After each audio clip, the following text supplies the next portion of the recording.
10 মাস যাবৎ আমি এই প্রাইভেটে আসা যাওয়া করছি। এই প্রাইভেটটা আমার পরিবারের মতো হয়ে গেছে, আমার আত্মার সাথে জড়িয়ে গেছে, আমার পরিবারের সাথে বেড়ে উঠা।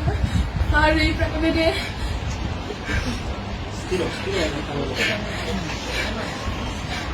প্রাইভেটটাকে আমার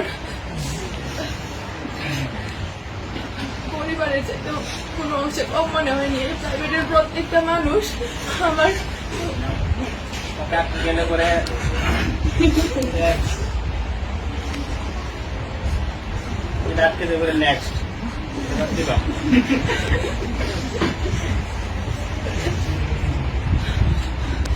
আর আমাকে সমাজকর্মের সঙ্গে শিখাইছে যে কিভাবে নিজের লুকিয়ে থাকা প্রতিভাকে জাগিয়ে তুলতে হয়, কিভাবে স্বপ্নকে বড় করতে তুলতে হয়, নিজের প্রতিভাকে জাগিয়ে তোলার প্রেরণা জাগাইছে স্যার। স্যার আমার জীবনের কিংবদন্তি, স্যার আমার জীবনের সেই সমাজকর্মী। স্যারের মাধ্যমে আমি আমার মুক্ত চিন্তাধারা ফুটিয়ে তুলতে পেরেছি।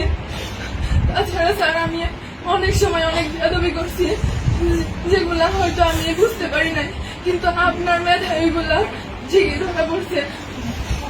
আমার বন্ধু বান্ধবদের সাথে অনেকের সাথে অনেক খারাপ ব্যবহার করে ফেলছে অনেক সময়। সবাই তোমরা আমার দৃষ্টিতে দেখবা। তাছাড়া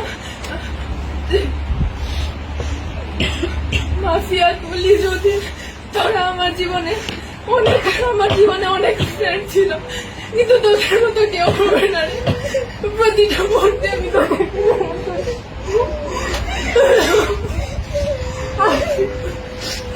দীর্ঘ 12 বছর পড়াশোনা জীবনে অনেক স্যারের সাথে পরিচয় হয়েছে, অনেক বন্ধু বান্ধবের সাথে পরিচয় হয়েছে, কিন্তু শামীম স্যারের মতো কেউ হয়ে উঠতে পারেনি আজ পর্যন্ত।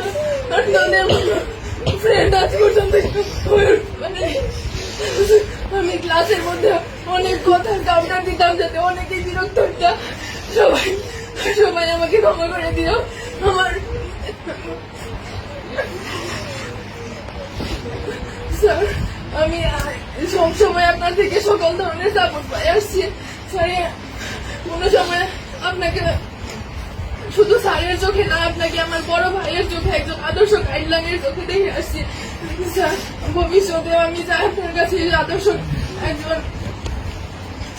শিক্ষার্থী হয়ে ফুটে উঠতে চাই। আমি